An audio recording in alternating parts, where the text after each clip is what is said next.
You know the story they say that there are some people that deserve a happy ending while there are others who for some reason has unfair endings. Indeed, it does seem like Homura is destined to have unfair endings in life, which to me just feels wrong. I'm more I mean, what is it that makes it so that Homura is the one that always has to suffer? Granted, from what the previous world says, she deems herself to be a doom magnet, so yeah, maybe that is just fate saying that she is meant to be this unhappy. Or maybe this is fate trying to say something else, saying that there is a deeper level to that unhappiness that you have to find for yourself. I mean, I am upset over one thing, yeah, but that wasn't the choice in the anime, but that's a story for another day.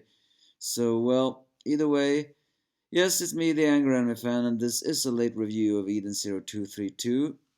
And now we actually get an update on how did the rest of the casts work of it all. First of all, Hermito is okay, and her body is also okay. So what was her status in this world? Well, actually, in this world, she never met Muller. Once again, showing that this universe is a universe of more of happiness. I mean, for some, I know what I just said in the beginning, but you have to realize that it still doesn't make any sense. I know what I said in the beginning of this video, but it still doesn't make sense. If this is a universe of happiness, then why is Homura the seemingly only one not deemed that happiness? There has to be a reason that we're not seeing. Alright, either way, back to the point is that in this universe, Hermito never met Muller, but she was researching ether accelerations, mm, and she did finish some on Hook, and in this universe, Hook was never destroyed. So, but when she was done there, she had nothing better to do, so she went to the game world. It was not that she shut off her emotions and hid in the game world, she simply was bored. And now we get the information about Jin. And it actually turns out that just like the rest, Jin and Klein did not meet Muller in their world either. So, but at least they're finally answering the question of why is Jin and Otek, and it actually turns out that their planet, mind you, we have never ever learned what the name of their planet is, but we can go. I mean, yes, you can criticize, not really, that in the Hiro Mishima doesn't really develop a lot of things in his planets and just seems to drop it like that. But I like that kind of writing. But my point is that we never saw Jin's homeworld, nor do we even know what it is. But Jin in this universe says that Otek is part of the daily life because that's the way the planet adapt to the planet's atmosphere. But Klein was afraid she didn't become an Otek. So they ended up. So they went to study abroad, and they went to guilds. So how come they ended up in guilds? Well, in a little manner of bad comedy, so to speak, they just got wrong directions, and in the end worked up for Draken. So well, yeah. It was all a big misunderstanding. They ended up working for a criminal just because they ended up in bad direction. You know, there's a very black comedy in that one. And now we go back to Homura. Sister confirms that her mental and physical abilities is normal, but for some very strange reason, her heart cannot remember. She has gotten back the old clothes she has, and now she reveals how her universe has been, and that she did indeed come from Odio, and her mother was nowhere in her life. and Valkyrie was indeed her teacher. Um, and she taught her the art of sword 5 years ago. But 5 years ago, she had a match uh, against the son of the shogun. Yes, Creed, as you know, who fell in love with her and then died. However, this is actually where the take gets a little bit darker. She had a match with the great with Creed in the presence of the great shogun, and she injured him. But in her planet, that is an act of punishment by beheading. And of course, Creed did not like that. He said he was okay, but the shogun demanded it anyway because it was gonna set an example. So Valkyrie took Homura's place despite Creed's its demand. So yes, it does seem to confirm completely that that is how Valkyrie died in this universe as well. She was executed to set an example. You know, again, that is one of the more darker and quite frankly cruelest ways ever. Creed mentioned in the previous universe that he left Odio because he wanted to change his place. Granted, I don't think he's gonna become so relevant in this universe as well, but this really does paint again Odio as a very crappy place to live in. So is it possible that this is what inspired Universe Zero Creed? I know that's not his real name, but it's the only name we can remember it of. To go out and change? Because this was well, it was supposed to be a friendly sparring match, and Homura accidentally injured Creed in it. So the shogun ordered the beheading, even though Creed demanded that it should not happen.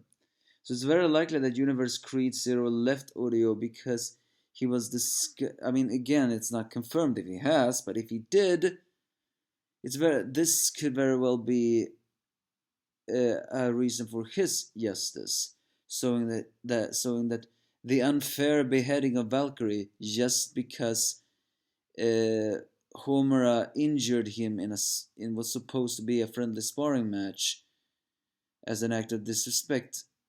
I mean, I know what I'm saying now is confusing the words. It's very difficult to put this in words, especially when it's not your first language. But long story short, if we meet Universe Zero Creed, it's very possible that this is the reason why he would have left Udio in because he wants to change the customs of strictness. So yeah, either way, this confirms how Valkyrie died in this universe, which again, that this is very unfair. This is very unfair. And if you ask me, more than a little, is this really what happened? I mean, I see no reason why it wouldn't have happened. Maybe Valkyrie was always destined to die. But still, it is, as I said before, this is the universe of possibilities. So why is Homura seemingly the only one denied happiness? There must be a reason we're not seeing. And because of that, her heart has been closed off and she can no longer use her ether gear. And she set out to find her missing mother and then in the end got caught by Draken who apparently owed her money. So now they're going to Sun Jewel because they know that her mother was there and Madame Kurenai was there. So they're gonna face her off there. And suddenly they meet up with one officer who actually looks like the mayor who would eventually become the ruler of Sun Jewel. And showing an emergency sign that the stones are beginning to attack Sun Jewel.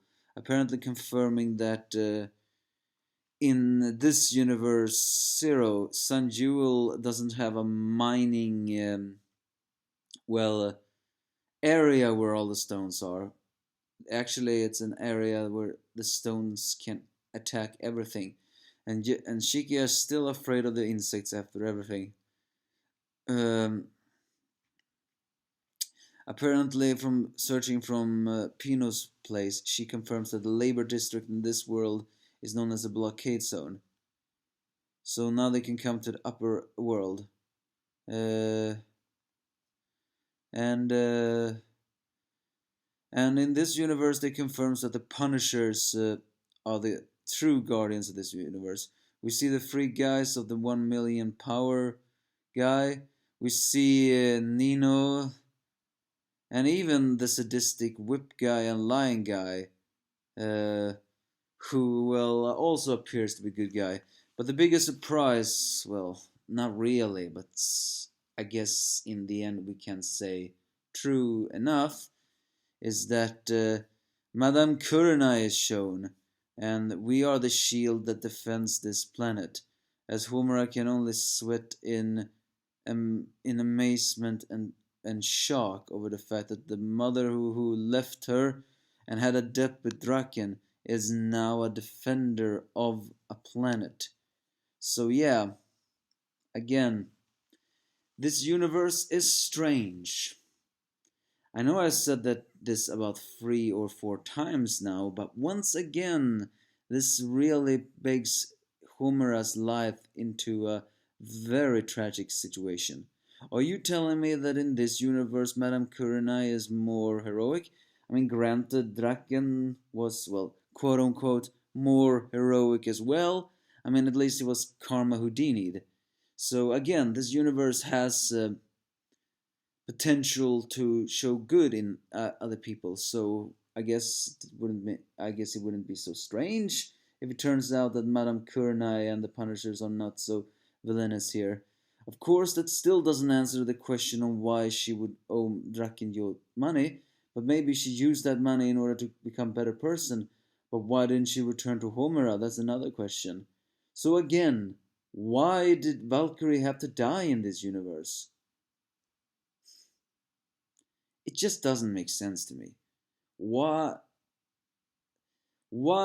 if everyone is supposed to have a more happy personality in this universe, then why is Homura the only one denied that?